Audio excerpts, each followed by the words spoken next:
हाय दोस्त, आता आम्ही उठलो आहे, थंड थंड हवेत चाललो आहे माती आणायला. आमचे आशिष भाऊ फोटोग्राफर. चलो चाललो आहे आता माती आणतोय आम्ही. आणि मी तिथूनच घेतली बाबा रे, सत्संगापासून ते मातीचे ढिग आहेत ना पळे. तू सांगत घे, तू म्हणता लोक आहेत तिथे.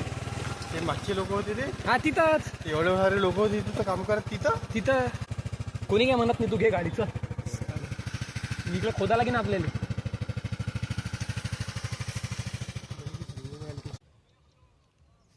न्यू ब्लॉक आशिष भाऊ यांच्यासोबत लोकेशनवर. छान लोकेशन सापडलेलं आहे आम्हाला.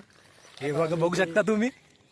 आम्ही आता फावळे वगैरे आम्ही खोदतो आता. तर तिथे कोणती माती आहे, माती काठी आहे. इथं तरी खोदलं जाईल बरोबर आपल्याला. इथं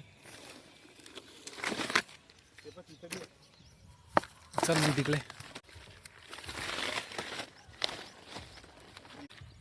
साला इथं काढ फक्त एक एक आता. तर पहा आमचे आशिष भाऊ सामान काढत आहे खोदायला. खोदणं चालू केलं आहे त्यांनी. वा जेव्हा एकच नंबर काम होतं. बघू शकता तुम्ही.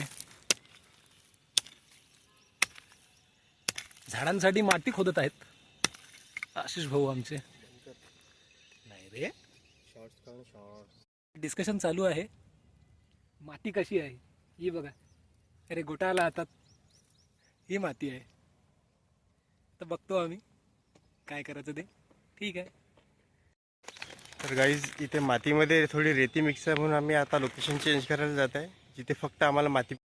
आम्ही माती शोधत होतो तर आम्हाला खोदलेली माती मिळालेली आहे. बघू शकता तुम्ही आमचे आशिष भाऊ माती खोदत आहे. फक्त भराचं काम आहे. फक्त भरायचं काम आहे आता इथे नुसतं. आशिष भाऊ आमचे माती टाकतात आहे बघा. चालले आहेत, बघू शकता तुम्ही. अरे हाकलू नको त्यांना. काका राम राम. एक मिनिट. अरे टाइम रे 9:10. शुभम काही मदत करत नाही. हे बघा कसं झालं. मदत कर गाईज. एक मिनिट आहे बघा, आमचं पोतं खराब झालेलं आहे. 2 मिनिट. हा गेला तो माणूस. गेल्या पोट्टे. तर गाईज आमची माती घेऊन झालेली आहे. आता मी चाललो घरी. झाडाला पाणी देऊ, झाडाला माती देऊ आम्ही आता. आणि पाणी पण आणि शेणखत पण टाकू आपण. त्या चला गाईज, तर भेटूया नेक्स्ट ब्लॉगमध्ये.